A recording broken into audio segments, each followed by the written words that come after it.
बिस्मिल्लाहिर्रहमानिर्रहीम।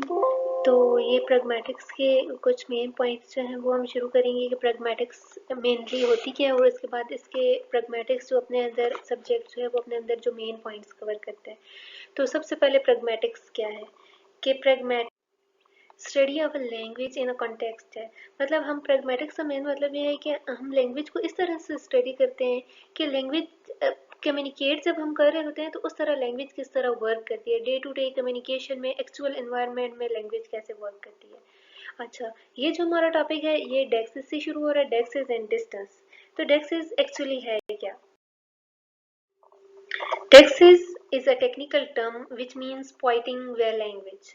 कि पॉइंटिंग जब हम किसी चीज़ को पॉइंट करते हैं, किसी चीज़ को की तरफ इशारा करते हैं, ठीक है, तो उसको डेक्सिस कहते हैं। टेक्निकली हम उसको पॉइंटिंग कहने के बजाय हम उसको डेक्सिस कहते हैं। फॉर एग्जांपल, ये कलम मुझे दो। इसमें ये जो है वो एक पॉइंटिंग हम कर रहे हैं ना, हम पॉइंट कर रहे हैं कि ये वाला कलम मुझे दो, वो किताब मुझे दो, ठीक है। इसमें अब वो डेक्सिस है। ये वो, मैं, तुम, ये वाला वो वाला, ये सारे जो हैं ये पॉइंटिंग जब हम लैंग्वेज के जरिए करते हैं, कोई वर्ड यूज करके हम किसी की तरफ पॉइंट करते हैं तो वो डायक्सिस है, not through our body expressions. बॉडिकल एक्सप्रेशंस के जरिए नहीं, जब कोई हम लैंग्वेज यूज कर रहे होते हैं तो हम जब किसी चीज की तरफ पॉइंट करते हैं तो this is deixis. Any linguistic form used to accomplish this pointing is called a deictic expression. For example, if we are saying this is my book, so this is the deictic expression that we are using to point a certain thing, ठीक है। अब हम कहते हैं this is my book. अब this जो है ये एक लिंग्विस्टिक फॉर्म है, एक वर्ड है जो हम यूज करते हैं पॉइंट करने के लिए। तो ये किसी भी लिंग्विस्टिक फॉर्म को यूज करना पॉइंटिंग के लिए, इसको डेक्टिक एक्सप्रेशन कहते हैं और साथ में हम इसको इंडेक्सिकल भी कह सकते हैं। सबसे अब डायक्सिस की थ्री टाइप्स हैं। First one is the personal deixis, temporal deixis and spatial deixis. Let's first of all we will look at the personal deixis. अच्छा, पर्सनल डायक्सिस क्या होता है कि किसी भी पर्सन की तरफ हमने कोई इशारा करना है, ठीक है। किसी भी बंदे से रिलेटेड अगर कोई भी हम एक्सप्रेशन यूज कर रहे हैं तो उसको हम पर्सनल डायक्सिस कहेंगे। Personal deixis operates on basic three part division. Speaker अपने लिए जब भी अपने आप को पॉइंट करने के लिए, अपनी अपनी बात करने के लिए कोई भी एक्सप्रेशन यूज करेगा तो वो डायरेक्ट एक्सप्रेशन जो यूज करेगा वो हमेशा आई यूज करेगा। मतलब अपने आप को रेफर करने के लिए स्पीकर हमेशा आई यूज करेगा। और आई क्या है? एक डायरेक्ट एक्सप्रेशन है या इंडेक्सिकल है। एड्रेसी मतलब जिससे वो बात कर रहा है, एड्रेसी वो होता है जिससे बंदा बात कर रहा होता है, जो हेयरर होता है। उसको वो एड्रेस करने के लिए हमेशा जो स्पीकर है वो यू की यू यूज करेगा। और यहाँ पे यू जो वो यूज कर रहा है ये एक डायरेक्ट एक्सप्रेशन है। और दूसरे जो थर्ड पर्सन है उनके लिए वो ही, शी, इट, दे वो यूज कर सकता है, ठीक है। These three didactic categories are elaborated with markers of relative social status. अब वो जो भी यूज कर रहा है उससे हमें ये भी पता चलेगा कि जिस बंदे से वो बात कर रहा है उसका सोशल स्टेटस क्या है। अब अगर वो जो एड्रेस ही है वो स्पीकर के इक्वल सोशल स्टेटस के दोनों हुए तो वो आपस में इनफॉर्मली बात करेंगे। लेकिन अगर वो उनके सोशल स्टेटस में कुछ फर्क हुआ तो वो ऑनरिफिक्स यूज करेंगे। ऑनरिफिक्स क्या होती हैं? Expression which indicate higher status are described as honorifics. For example, अगर किसी हायर सोशल स्टेटस को इंडिकेट करने के लिए जो हम एक्सप्रेशन यूज करते हैं उनको ऑनरिफिक्स कहते हैं। फॉर एग्जांपल, अब कोर्ट होता है जब, तो जज के सामने होते हैं सब, तो वो कहते हैं माई ऑनर, माई लॉर्ड। तो ये सारे जो है वो ऑनरिफिक्स हैं जो यूज करते हैं। अब ऑनरिफिक्स में भी जैसे अब माई लॉर्ड है, ठीक है, तो ये एक डायरेक्ट एक्सप्रेशन ही है और ये ऑनरिफिक्स में आएगी। और ये भी क्योंकि किसी न किसी बंदे को रेफर कर रही होती है तो इसलिए इसको इसने पर्सनल डायक्सिस में रखा है। The choice of this form is described as social deixis. अच्छा, नेक्स्ट इसमें आ जाता है टीवी डिस्टिंक्शन। कि अब ये लैंग्वेज इंग्लिश लैंग्वेज में नहीं होती लेकिन कुछ अदर लैंग्वेजेस जैसे स्पेनिश होगी, फ्रेंच होगी, तो उनमें ये टीवी डिस्टिंक्शन आती है कि a well known example of a social contrast encoded within personal deixis is the distinction between forms used for familiar versus non familiar addressee in some languages such as French, German and Spanish. English में तो हम honorifics use कर लेते हैं, ठीक है, social familiarity की और नॉन फेमिलियरिटी को शो करने के लिए। लेकिन सोशल कंट्रास्ट को कुछ अदर लैंग्वेज हैं उनमें फेमिलियरिटी और नॉन फेमिलियरिटी को शो करने के लिए दो डिफरेंट तरह के एक्सप्रेशंस यूज़ किए जाते हैं और उनको कहते हैं टीवी डिस्टिंक्शन। अच्छा, अब फ्रेंच से एग्जांपल है, from the French forms to familiar के लिए यूज होता है। फॉर एग्जांपल, दो लोग हैं आपस में बातें कर रहे हैं और वो आपस में अगर एक दूसरे से फेमिलियर है, वो एक दूसरे को जानते हैं और वेल नॉन उनका रिलेशनशिप है, तो वो आपस में तू करके बात करेंगे। लेकिन अगर दो लोग जो आपस में अनफेमिलियर हैं, फॉर एग्जांपल बॉस है और एक उसका न्यू एम्प्लॉय है, ठीक है, तो वो आपस में वूज करके बात करेंगे, अनफेमिलियरिटी शो करेंगे। स्ट्रेंजर्स वगैरह के लिए तो ये वूज जो है वो अनफेमिलियरिटी को शो करता है। The choice of one form will communicate something not directly said about the speaker's view of his or her relationship with their addressee। अच्छा, अब देखें कि जब दो लोग आपस में बातें कर रहे होंगे, तो अगर दो लोग हैं आपस में तू करके बात कर रहे हैं, तो अब उन्होंने डायरेक्टली तो हमें नहीं बताया कि वो आपस में फेमिलियर हैं या नहीं फेमिलियर। हमें उनकी कम्युनिकेशन से पता चल गया है कि वो आपस में फेमिलियर हैं। उन्होंने डायरेक्टली कम्युनिकेट करके हमें नहीं बताया, लेकिन जो वो चॉइसेस ऑफ वर्ड्स उनके में बता रही है कि they are familiar with one another. अच्छा, अब नेक्स्ट है कि स्पेन में क्या होता है। स्पेन में एज को ज़्यादा किया जाता है, एज को ज़्यादा जब भी डायक्टिक एक्सप्रेशन यूज़ कर रहे होते हैं तो एज को ज़्यादा काउंट किया जाता है, और दूसरी सोशल कंट्रास्ट को या इकोनॉमिकल स्टेटस को इतनी ज़्यादा वैल्यू नहीं दी जाती। In Spain as distinction is more powerful than the economic distinction, so the older people use to for the younger ones and the younger use usted for the older people।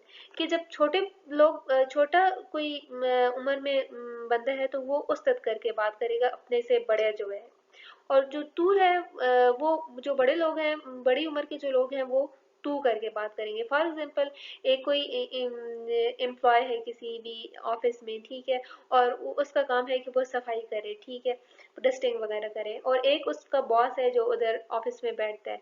तो boss अगर as में छोटा है तो भी वो अपने जो उसका ओल्डर एम्प्लॉय है जो सफाई करने वाला बड़ी उम्र का बंदा है, वो अगर से वो बॉस है और उसका सोशल स्टेटस हाई है, लेकिन वो अपने बॉस को अरेस्ट करने के लिए वो उस्ताद यूज करेगा। और जो स्वीपर है वो अपने बॉस के लिए टू का वर्ड यूज करेगा, क्योंकि वो उसमें एज को अकाउंट में ले रहा है और वो जो बॉस है वो एज में छोटा है। हिस्टोरिकल उस्ताद use to refer to third person other who is not a direct participant in the interaction। पहले पहले क्या होता था कि उस्ताद थर्ड पर्सन को रेफर करता था। उस्ताद थर्ड पर्सन क्या होता है कि जो ना इन्वॉल्व ना हो कम्युनिकेशन में, थर्ड पर्सन होता है वो। Thus, third-person pronouns are distal forms in terms of personal directions which communicate distance and non-familiarity।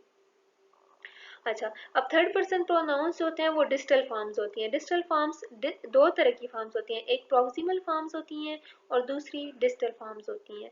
Proximal forms वो होती हैं जो किसी वो वाली डायक्टिक एक्सप्रेशन जो किसी नियर ऑब्जेक्ट को या नियर चीज को पॉइंट कर रही हो, वो प्रॉक्सिमल फॉर्म्स होती हैं। For example, I and you, this, ये ये प्रॉक्सिमल है। और डिस्टल के लिए फॉर्म्स वो होती हैं जो दूर की किसी चीज को रेफर करने के लिए, पॉइंट करने के लिए यूज की जा रही होती है। फॉर एग्जांपल, अब थर्ड पर्सन जो होता है वो कम्युनिकेशन में इन्वॉल्व नहीं होता, उसको करने के लिए तो थर्ड पर्सन को रेफर करने के लिए हम कोई भी फॉर्म यूज कर लें। फॉर एग्जांपल, ही यूज कर लें, शी कर लें, दे कर लें, तो ये डेक्सिकल डिस्टल फॉर्म्स हैं। और डिस्टल फॉर्म्स में आ जाता है, अगर हम आगे टेम्पोरल आएगा तो टेम्पोरल में टेम्पोरल में हम दे कहते हैं, टेम्पोरल में हम टाइम को रेफर करने के लिए देन को वर्ड यूज़ करते हैं। तो इस तरह जब हम डिस्टिल की बात कर रहे होते हैं तो डिस्टिल में भी बहुत सारी इस तरह की फॉर्म्स आ जाती हैं जो दूर को रेफर करती हैं। अब डिस्टिल जो होता है वो तीनों में होता है, पर्सनल डायक्सिस में भी, टेम्पोरल डायक्सिस में भी और स्पेशल डायक्सिस में भी। और इसी तरह प्रॉक्सिमल भी तीनों में होता है, डिस्टल, टेम्पोरल और प्रॉक्सिमल में। डिस्टल, टेम्पोरल और पर्सनल डायक्सिस तीनों में इस तरह की फॉर्म्स होती हैं, प्रॉक्सिमल और डिस्टल फॉर्म्स होती हैं। और ये जो है वो विच कम्युनिकेट डिस्टेंस, और ये हमें डिस्टेंस के बारे में बताती हैं कि जब भी हम कोई भी एक्सप्रेशन पढ़ते हैं तो उससे हमें पता चल जाता है कि ये जो हम वर्ड यूज़ कर रहे हैं ये प्रॉक्सिमल फॉर्म्स यूज़ हो रही हैं इसमें या डिस्टल फॉर्म्स यूज़ हो रही हैं। और साथ ही साथ में हमें पता चल जाता है कि वो फेमिलियरिटी शो कर रही हैं या नॉन फेमिलियरिटी शो कर रही हैं. In English, this can be done in three situations. For an ironic and humorous purpose.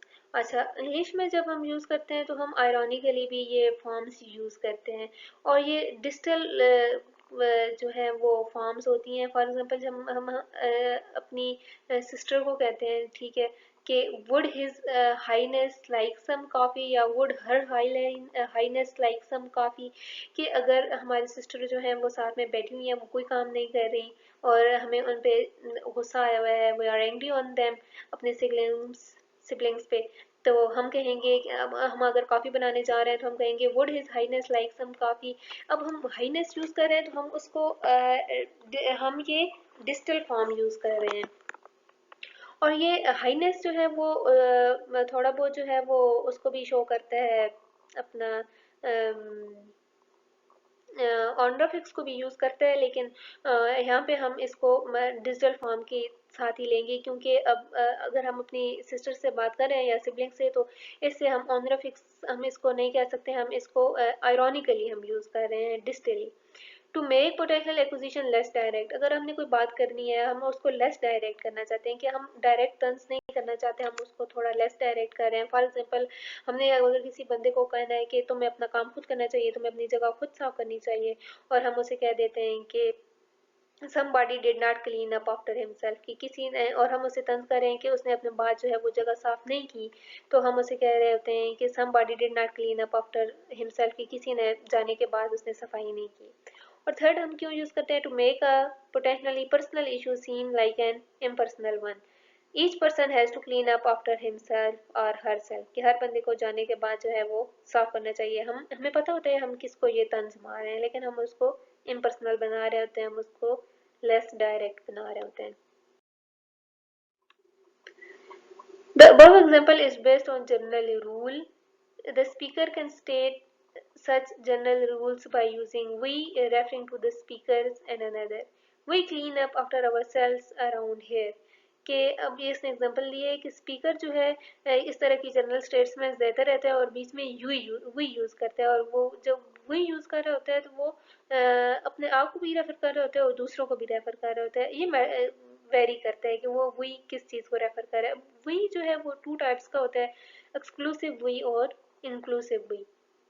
There is exclusive we में एड्रेस ही जो है वो एक्सक्लूड होता है, एड्रेस ही जिससे हम बात कर रहे होते हैं वो इंक्लूड नहीं होता. फॉर एग्जांपल अगर हमारी क्लास में प्रॉक्टर है, ठीक है, और हम कह रहे हैं कि हम कैंटीन से होके आते हैं.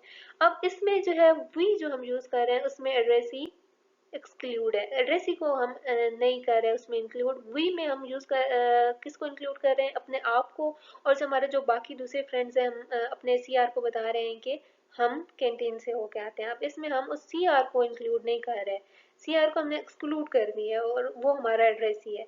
तो एक्सक्लूसिव वी जो है वो वही होता है जिसमें हम एड्रेस ही को एक्सक्लूड कर देते हैं. और दूसरा होता है इंक्लूसिव वी जिसमें एड्रेस भी इंक्लूड होता है. फॉर एग्जांपल हम अपने फ्रेंड्स के ग्रुप में बैठे हुए हैं और हम कहते हैं कि आज हम बाहर जाएंगे, तो इसमें सारे इंक्लूडेड है, एड्रेस भी इंक्लूडेड है, स्पीकर खुद भी इंक्लूडेड है. So the hearer has to decide what is communicated by we, और जो अब सुन रहा है उसको डिसाइड करना है कि जो स्पीकर ने वी बोला है इसमें कौन कौन इंक्लूडेड है. अब नेक्स्ट आ जाता है special डायक्सिस. English uses two verbs for location, here and there, but we can find more adverbs in Old English. Yonder is still used, hither and thence sound archaic, कि पहले पहले yonder और hither भी use होते थे, thence भी use होता था, लेकिन अब जो है ये पुराने लफ्ज हो गए, ये अब हम यूज नहीं करते, अब हम सिर्फ here and there यूज करते हैं. Some verbs of motion such as come and go retain a deictic sense. come and go भी हम यूज करते हैं. अब आप यहाँ पे देख लें कि जो here है वो proximal form है और there जो है वो distal form है. इसी तरह come जो है वो proximal form है और go जो है वो distal form है. ये दूर को point करने के लिए यूज होता है. It is important to remember that location from the speaker's perspective can be fixed mentally and physically. अब ये होता है ना कि जब स्पीकर बात कर रहा है तो वो किसी चीज को अगर वो दूर की चीज कह रहा है, फॉर एग्जाम्पल अगर स्पीकर कहता है कि मैं तो कल ही हॉस्टल चला गया था। अब चला फिलहाल जो है वो स्पीकर हॉस्टल में है, और वो क्योंकि अब हॉस्टल में है तो ये प्लेस फिजिकली उसकी क्लोज है, लेकिन वो वर्ब के यूज कर रहा है चला गया था, गो वो यूज कर रहा है। इसका मतलब है कि वो साइकोलॉजिकली उसको डिस्टेंट फॉर्म यूज कर रहा है, साइकोलॉजिकली वो क्लोज फील नहीं कर रहा हॉस्टल के, और इसलिए वो कह रहा है कि मैं कल ही हॉस्टल चला गया था। हालांकि करेक्ट फॉर्म ये है कि मैं कल ही हॉस्टल आ गया था। ठीक है, अगर वो गो यूज करते हैं तो इसका मतलब है कि वो फिजिकली तो क्लोज है, लेकिन मेंटली वो क्लोज नहीं है, और वो फिर इसीलिए वो गो यूज कर रहा है अपने सेंटेंस में। तो कहते हैं कि जो लोकेशन है वो स्पीकर अपने पर्सपेक्टिव से फिक्स करता है, और वो उसको फिजिकली और मेंटली फिक्स करते हैं। Speakers also seem able to project themselves into other locations by dramatic performance। और ऐसे भी होता है कि स्पीकर बाज़ औक़ात उन जगहों पे नहीं होता, और वो अपने आप को उन जगहों पे ना ड्रामेटिक परफॉर्मेंस के ज़रिए अपने आप को ऐसे अपने एक्सप्रेशन यूज़ कर रहा होता है जैसे कि वो उसी जगह पर है जहाँ पे वो एक्चुअली है नहीं। तो ये साइकोलॉजिकली उसकी अपनी मेंटली उसके फिक्स होता है, और वो इस तरह की डायरेक्टिक एक्सप्रेशंस यूज़ करता है। The pragmatic basis of spatial taxes is actually psychological distance, कि वो psychologically distance feel कर रहा होता है। For example, नॉर्मली ऐसे होते हैं कि फिजिकली जो क्लोज सब्जेक्ट्स होते हैं उनको हम ऐसे ट्रीट करते हैं जैसे वो साइकोलॉजिकली भी क्लोज हैं। फॉर एग्जांपल ये तो बहुत जनरल सा रूल है कि फिजिकली क्लोज ऑब्जेक्ट्स को हम साइकोलॉजिकली क्लोज भी देखते हैं। फॉर एग्जांपल कोई सूट है तो हम कहते हैं कि ये मुझे बहुत पसंद है, तो अब ये फिजिकली भी वो हमारे आंखों के सामने होता है और साइकोलॉजिकली भी हम उससे क्लोज फील कर रहे होते हैं। और also sometime that is physically distance will be treated as psychologically distant. कुछ चीज़ें ऐसी होती हैं जो फिजिकली भी डिस्टेंट होती हैं और हम साइकोलॉजिकली भी उनको डिस्टेंट ही करते हैं, मतलब जनरली बिल्कुल उसका वाइस वर्सा है। Similarly, psychological processes seem to be at work in proximal and distal expression used to mark temporal axis। तो इसी तरह फिर हम इसी तरह से हम प्रॉक्सिमल और डिस्टल एक्सप्रेशन यूज़ करते हैं कि अगर हम उससे क्लोज फील कर रहे हैं किसी चीज़ की मेंटली और साइकोलॉजिकली, तो हम प्रॉक्सिमल एक्सप्रेशन यूज़ करेंगे। For example come, this, here, इस तरह की फॉर्म्स। और डिस्टल एक्सप्रेशन हम यूज़ करेंगे अगर हम फिजिकली और साइकोलॉजिकली किसी चीज़ से डिस्टेंस फील कर रहे हैं। For example go, there, then, इस तरह की। और टेम्पोरल डायक्सिस में भी बिल्कुल इस तरह की ही एक्सप्रेशन यूज़ होती हैं। अब नेक्स्ट है temporal डायक्सिस। The distal expression then applies to both past and future time relative to the speaker's present time। Then जो है हमेशा वो या तो past को रेफर करता है या फिर future को। Dactic temporal reference include calendar times or time expressions such as yesterday, tomorrow, today, etc. ये सारे जो हैं वो temporal diaxis हैं। The psychological basis of temporal diaxis seem to be similar to that of spatial diaxis। इसी तरह temporal taxes में भी साइकोलॉजिकली बेसिस होती हैं। जैसे हम अब टेम्पोरल टाइम हमने किसी टाइम को रेफर करना है, फॉर एग्जांपल हमने संडे को रेफर करना है, तो संडे जो है वो हम उससे क्योंकि ज़्यादातर हम उससे प्रॉक्सिमल फील करते हैं, हम कहते हैं कि हमें उससे साइकोलॉजिकली क्लोज हम फील कर रहे हैं, कि हम कहते हैं कि संडे जो है वो अभी नज़दीक ही है, तो उसके लिए जो हम एक्सप्रेशन यूज़ करेंगे हम कहते हैं this Sunday we will have a party on this Sunday. तो अब दिस जो है वो किसको रेफर करते हैं, प्रॉक्सिमल फॉर्म है, नज़दीक को शो कर रही है। हालांकि और हम इससे अब साइकोलॉजिकली क्लोज फील कर रहे हैं, हालांकि जो संडे है उसके आने में अभी 5 दिन बाकी हैं। वो असल में है डिस्टल, हमसे दूर है, लेकिन हम जो उसके लिए टेम्पोरल डायक्सिस यूज़ कर रहे हैं वो हम उसके लिए प्रॉक्सिमल फॉर्म यूज़ कर रहे हैं। तो ये साइकोलॉजिकल बेसिस पे हम यूज़ करते हैं, और कहते हैं कि टेम्पोरल डायक्सिस में भी इसी तरह साइकोलॉजिकल टर्म्स हम यूज़ करते हैं जिस तरह हम स्पेशल डायक्सिस में करते हैं, स्पेशल डायक्सिस में यूज़ करते हैं। One basic type of temporal axis in English is the choice of verb tense। English has only two basic forms, present and past। अब जो प्रेजेंट होगी उसमें प्रॉक्सिमल फॉर्म होगी, और जो पास्ट में होगी अगर से वो पास्ट में होगी और हम उसमें सेकंड फॉर्म यूज़ करेंगे तो वो डिजिटल फॉर्म को यूज़ करेगी, रेफर करेगी। For example I live here now, ये एक प्रॉक्सिमल फॉर्म है, और आई लिव हेयर देन ये डिस्टल फॉर्म शो कर रही है क्योंकि इसमें पास्ट टेंस आ गया। Past tense is use in if clauses to communicate not only distal form current time but also distal form current reality और फैक्ट्स। इसका मतलब ये है कि अगर हम इफ यूज कर रहे हैं किसी सेंटेंस में, तो इसका मतलब ये है ना, इफ अगर, तो हम अगर किसी सेंटेंस में यूज कर रहे हैं तो इसका मतलब है कि ये नहीं कि वो सिर्फ डिस्टेंट फॉर्म है, और हम उसको डिस्टेंट कर रहे हैं कि वो फैक्ट से भी दूर है, क्योंकि इफ जो है वो हमेशा जो है वो पॉसिबिलिटी पे होता है, वो सही भी हो भी सकता है, नहीं भी हो सकता। इफ वाले जो सेंटेंसेस होते हैं वो सही पुख्ता जो है उनका मीनिंग नहीं होता। वो if it rains then we will not go to school. तो अब ये जो है एक सिचुएशन है जो हो भी सकती है, नहीं भी हो सकती, ये फैक्ट से या रियलिटी से दूर है। तो ये कहते हैं कि इफ क्लासेस जो होती हैं वो रियलिटी से भी दूर होती हैं और डिस्टेंस। अब ये है डेक्सेस एंड ग्रामर, कि ग्रामर किस तरह वेरी करती है जो भी हम डायरेक्टिक एक्सप्रेशन यूज़ कर रहे होते हैं। फॉर एग्जांपल डायरेक्टिक एक्सप्रेशन में हम अगर कोई फॉर्मल फॉर्म यूज़ कर रहे हैं तो ग्रामर किस तरह वेरी करेगी, और अगर हम डिजिटल फॉर्म यूज़ कर रहे हैं किसी एक्सप्रेशन में तो ग्रामर क्या होगी। Taxes can be seen at work in the structural distinction between direct and indirect speech. For example, अगर हम कहते हैं Are you planning to be there this evening? इसमें अब here किसको शो कर रहा है? Here एक proximal form है। Proximal अगर कोई हमारे पास कोई चीज़ हो, तो अगर अगर हम जिस स्पेस में अगर जहाँ हम मौजूद हैं उसकी बात हम कर रहे हैं कि are you planning to be here this evening. अब हेयर जो है वो एक प्रोक्सिमल फॉर्म है क्योंकि हम उसी प्लेस की बात कर रहे हैं जहाँ पे हम खड़े हैं, और ये एक डायरेक्ट सेंटेंस है। तो इससे हमें क्या पता चला कि डायरेक्ट सेंटेंसेस जो होते हैं वो उनमें पॉसिबल फॉर्म्स ज़्यादातर यूज़ होती हैं, और अगर इनडायरेक्ट कोई अगर सेंटेंस है, इनडायरेक्ट स्पीच है अगर, तो उसमें डिजिटल फॉर्म यूज़ हुई हुई होगी। For example if I asked her if she was planning to be there that evening, इसमें अब देयर जो है वो डिजिटल फॉर्म है और ये इनडायरेक्ट स्पीच है। So that's how grammar vary with the use of proximal terms.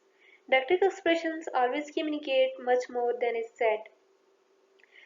Obviously we are studying pragmatics, और pragmatics में हम context को study करते हैं, और context को study करने के लिए कोई भी expression जब हम use कर रहे होते हैं किसी context में, तो उसी particular context में उस expression का meaning ज़्यादा clear होता है।